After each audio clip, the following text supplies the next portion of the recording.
मैं टंकेश्वर देवांगन स्वागत करता हूं वॉरियर डीटी के यूट्यूब चैनल में। जैसा कि आप जानते हैं कि हम छत्तीसगढ़ के सीजीपीएससी और व्यापम के सिलेबस से हम छत्तीसगढ़ के जनजातियों के संबंध में हम अध्ययन कर रहे हैं। तो उसी श्रृंखला में हम छत्तीसगढ़ की एक अन्य जनजाति कोरकू के बारे में आज अध्ययन करेंगे। कोरकू जनजाति जो है छत्तीसगढ़ के उत्तरी क्षेत्र में पाई जाती है, मुख्यतः कोरिया, सूरजपुर, आपका फिर सरगुजा और बलरामपुर वाले ज़िले में पाई जाती है। कोरिया, सूरजपुर, सरगुजा और बलरामपुर वाले क्षेत्र में ये मुख्यतः पाई जाती हैं। ठीक है, तो कोरकू जो जनजाति है हमने पहले भी डिस्कस कर लिया है कि उत्तरी क्षेत्र में जितनी भी जनजातियां रहेंगी उरांव को छोड़ के, वो मुंडा जनजाति समूह से संबंधित होगी और उनकी बोली भी मुंडा या कोलेरियन जनजाति से संबंधित रहेंगे। तो ये जो कोरकू जनजाति है ये मुख्यतः मुंडा जनजाति समूह है। मुंडा या कहें कि कोलेरियन जनजाति समूह जो है ये कोरकू जनजाति है जो कि कोरबा से मुख्यतः समानता रखती हैं। तो ये कोरिया, सूरजपुर, सरगुजा और बलरामपुर वाले ज़िलों में ये पाई जाती हैं। इसके शब्द उत्पत्ति की बात करें तो इनके कोरकू शब्द की उत्पत्ति हुई है कोरक शब्द से। कोरक शब्द से इनकी उत्पत्ति हुई है जो कि एक द्रविड़ियन शब्द है। तो इस चीज़ में याद रखिएगा कि कोरक एक द्रविड़ियन शब्द है जिसका अर्थ होता है किनारा।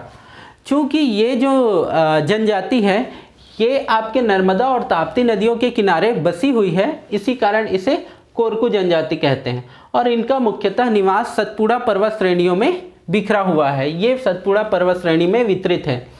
तो हम देखें कि इसमें कोरु, ठीक है, कोरु का अर्थ होता है पुरुष और कु उसको बहुवचन बनाने के लिए उपयोग किया जाता है, जिसका अर्थ हम माने तो होता है मानव। तो कोरकू का सीधा अर्थ हो जाएगा मनुष्यों का समूह। ठीक है, ये जो कोरकू है मनुष्यों का समूह, वो स्वयं को राजपूतों का वंशज मानती है। तो हमने भी एक अन्य जनजाति देखा था जिसमें वो जनजाति अपने आप को राजपूतों का वंशज मानती थी। उसी प्रकार ये कोरकू जनजाति भी है जो अपने आप को राजपूतों का वंशज मानती है। इनकी उत्पत्ति जो है माना जाता है कि रावण के द्वारा करवाई गई थी, महादेव के द्वारा, महादेव के थ्रू। माना जाता है कि रावण जब शिकार में गए थे तो वहाँ कोई मनुष्य नहीं था उनको हेल्प करने के लिए। तो ये महादेव से विनती किए कि यहाँ पर मनुष्यों की एक प्रजाति विकसित कर दें। तो महादेव ने रावण के आग्रह पर एक जनजाति विकसित की थी जिसके कोरकू जनजाति कहा जाता है। इसीलिए ये कोरकू जनजाति मेघनाथ को पूजती है, मेघनाथ पर्व मनाती है। और उसी के संबंध में एक लोक नाट्य भी है खम्बस्वांग। खम्बस्वांग में ऐसा होता है कि ये एक खंबा गड़ाते हैं और उस समय वो मेघनाथ की पूजा करते हैं क्वान नवरात्रि से प्रबोधनी एकादशी तक। ठीक है, और इसके पीछे एक गाथा भी है कि मेघनाथ ने जब कोरकुओं के ऊपर जब विपत्ति आई थी तब इन्होंने इनकी सहायता की थी, इसलिए ये मेघनाथ को पूजनीय मानती है और खम्बस्वांग करती है। ठीक है, उसके बाद हम देखें कि इनके शाब्दिक अर्थ, ठीक है ना, कोरकू का शाब्दिक अर्थ जो होता है वो होता है जमीन खोदने वाला। ठीक है, कोरकू का शाब्दिक अर्थ होता है जमीन खोदने वाला।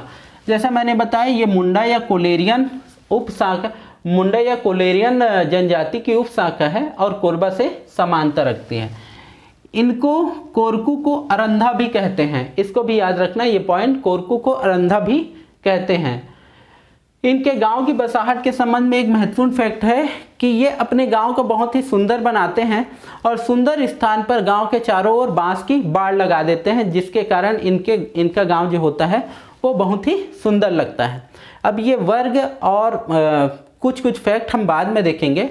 मुख्य फैक्ट में आते हैं हम इनके नृत्य में। इनका जो नृत्य होता है वो थापटी होता है, ढांढल और डंडारी।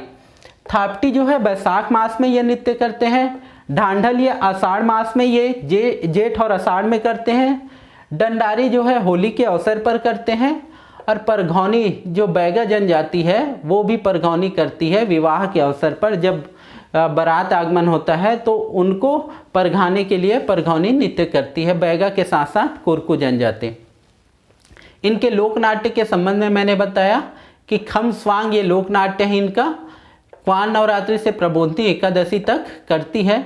मेघनाथ ने एक बार इनके विपत्ति पर सहायता की थी, इसलिए ये मेघनाथ पूजा भी करती है और मेघनाथ को इस अवसर पर पूजती है खम्बस्वांग के अवसर पर।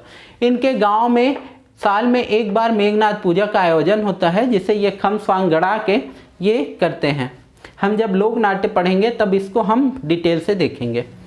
इनके पर्व में हम देखें तो मुख्य पर्व है इनका गुड़ी पड़वा, आखा तीज।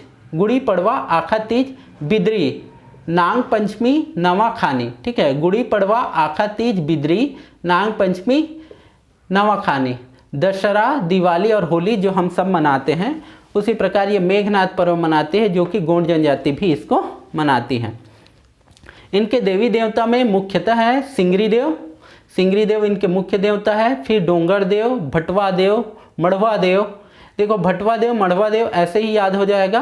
काल्हा बाबा, बाघ देव, हरदुल लाला, चंद्रमा और महादेव की भी ये पूजा करते हैं। ठीक है, इनके विवाह में देखा जाए तो एक होता है इनका पाटो विवाह, जो कि पुनर्विवाह होता है। इसमें क्या होता है कि अगर स्त्री, विवाहित स्त्री अगर चाहे तो दूसरे पराये मर्द से विवाह कर सकती है उसको छोड़ के, तो ये पुनर्विवाह होता है, पाटो विवाह। उसी प्रकार घर घुड़सी विवाह होता है, जिसमें जो लड़की होती है अगर उस पर यौनाचार किसी लड़के द्वारा की जाती है तो वो उसके घर में घुस जाती है और दोनों की रचामंदी से फिर ये शादी होती है, जिसे घर घुड़सी विवाह कहते हैं। आटो साटो विवाह जो कि बहुत ही महत्वपूर्ण है, ये बिना वधु मूल्य दिए ये विवाह करती है आटो साटो में। यानी कि इसमें कहें कि वधु मूल्य चलता है, सुख कहते हैं वधु मूल्य को, या गोनम कहा जाता है। गोनम एक अच्छा शब्द है। कोरकू जनजाति में जो विवाह होता है गोनम, जो कि अधिकतर विवाह होता है कोरकू जनजाति में गोनम विवाह होता है। इसमें वधु मूल्य दिया जाता है। वधु मूल्य वाला जो विवाह होता है वो गोनम विवाह कहा जाता है, और सुख विवाह भी इसे कहते हैं। तो इसी के विपरीत जो आटो साटो विवाह होता है, जो बिना वधु मूल्य दिए किया जाता है। पैसोतुर विवाह जो कि असुरी विवाह है। गुरावट विवाह, विनिमय विवाह, लमझना विवाह यानी कि सेवा विवाह जो है। विधवा विवाह इसमें प्रचलित है, वधु मूल्य में आपका सुख या गोनम। और इनके विवाह में सबसे मुख्य जो होता है संस्कार भांवर होता है, जिसको भूमिका नाम का व्यक्ति जो होता है, भूमिका जैसे गांव का बैगा होता है, वो संपन्न करवाता है। भूमिका जो होता है झाड़ फूंक करने वाला, जिसे पड़िहार भी कहते हैं। उसी प्रकार जो पोथड़िया होता है वो इनके जाति संस्कार से संबंधित है। पोथड़िया किस जनजाति से संबंधित है? तो कोरकू जनजाति से। किस संस्कार से संबंधित है? तो जाति संस्कार से संबंधित है। मृतक संस्कार में देखें तो मुख्यतः सिडोली प्रथा प्रचलित है कोरकू जनजाति में।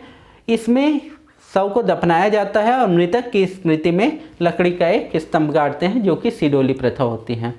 ठीक है, उसी प्रकार हम देखें इनके वर्ग, उपजाति और गोत्र में, तो इनका जो वर्ग होता है दो वर्ग में विभाजित है, राजकोरकू और पठारिया कोरकू। राजकोरकू जो है वो संपन्न जनजाति है, और पठारिया कोरकू जो विभाजित है वो जो अभी तक गरीब हैं, जो कि गरीबी रेखा से उठ नहीं पाए हैं, उनको पठारिया कोरकू कहा जाता है। राजकोरकू जो अभी संपन्न हो चुके हैं, है ना, धन वैभव सम्मान से जो संपन्न है, उन्हें राजकोरकू कहा जाता है। ये सामाजिक दृष्टिकोण से ऊपर उठ चुके हैं, शिक्षित वर्ग हैं, तो ये राजकोरकू। इनकी उपजाति है बावरिया या बवारी, इसी को कहते हैं। बोड़िया, रूमा, बोपची। बोपची बहुत अच्छा वर्ड लग रहा है, ये पूछ सकता है सीजीपीएससी में। बोपची, निहाल, ये सीजीपीएससी में पूछा हुआ है। निहाल, नाहुल, माक्सी, भुवासी, बोंदे। ये जो निहाल है वो कोरकू और भील के सम्मिश्रण से बना हुआ है। ठीक है, लेकिन इस क्षेत्र में रहती है, इसलिए इसे कोरकू जनजाति के अंतर्गत रखा गया है। गोत्र में, ठीक है, दारपिया गोत्र, सील गोत्र, कासड़ा, अखंडी, कास, जाम्बू, पांजे, इनके गोत्र है, जो कि मुख्यतः पशु पक्षी और वृक्ष के नाम पर रखे जाते हैं, पेड़ पौधों के नाम पर रखे जाते हैं। ये मुख्यतः अंतर्विवाही समूह है। ठीक है, कोरकू जनजाति अंतर्विवाही समूह है। इनकी जो बोली होती है वो मुंडा भाषा समूह की कोरकू बोली होती है। इनकी वेशभूषा साधारण होती है, और जो महिलाएं होती हैं चांदी, पीतल, कांसा धातु का बना हुआ आभूषण पहनती हैं। इनके मुख्य आभूषण में मोतियों की माला होती है, जो यहाँ की महिलाएं पहनती हैं। मोतियों की माला मुख्य आभूषण है इनका। इनके मुख्य भोजन में हम देखें तो मोटा अनाज और सब्जी इनका मुख्य भोजन है। इसमें इनके विवाह में चिथोड़िया और बाली ढूंढना शब्द फेमस है। चिथोड़िया जो होता है, जब किसी वर को वधू की तलाश होती है तो वो एक व्यक्ति नियुक्त करता है जो उसके वधू की खोज करता है, जिसे उस व्यक्ति को चिथोड़िया और उस प्रक्रिया को चिथोड़िया बिठाना कहा जाता है। उसी प्रकार बलि ढूंढना, जब लड़की ढूंढने निकलते हैं, ठीक है, तो उस प्रक्रिया को बलि ढूंढना कहा जाता है। चिथोड़िया शब्द याद रखिएगा, पूछा जा सकता है। इनकी सामाजिक स्थिति अन्य जनजातियों की तरह पितृसत्तात्मक है और टोटम पर आधारित समाज है। आर्थिक स्थिति कृषि, पशुपालन, आखेटन, मत्स्य, वनोपज, मुख्यतः आदिवासियों की जो आर्थिक स्थिति है, जिस प्रकार से वो जीविकोपार्जन करते हैं, उसी पर आधारित है, कुछ विशेष नहीं है। कृषि, पशुपालन, आखेटन, मत्स्य और वनोपज। कुछ क्वेश्चंस हैं जिसको हमने पहले पढ़ चुका है, उसको हम देख लेते हैं। 12 भाई बैठकर देवता किस जनजाति का है? तो ये बिंझवाड़ जनजाति का। छुआछूत पर विश्वास करने वाली जनजाति हल्बा जनजाति। दमनच नृत्य करती है कोरबा जनजाति। कमार जनजातियों का कार्य है आपका बांस शिल्प का। गोलत विनिमय विवाह किस जनजाति में होता है? किस जनजाति के विनिमय विवाह को गोलत कहा जाता है? बहुत ही इंपॉर्टेंट क्वेश्चन है, पूछा जा सकता है। इसका आंसर आप करिएगा सर्च करके। तो इस कोरकू जनजाति में इतना बहुत महत्वपूर्ण है, ये आपके प्री और मेंस और सभी एग्ज़ाम के दृष्टिकोण से इतने से ही फैक्ट पूछा जा सकता है। ठीक है, ठीक। तो आपको अगर वीडियो अच्छा लगा होगा तो वीडियो को लाइक कीजिएगा और चैनल को सब्सक्राइब कीजिएगा।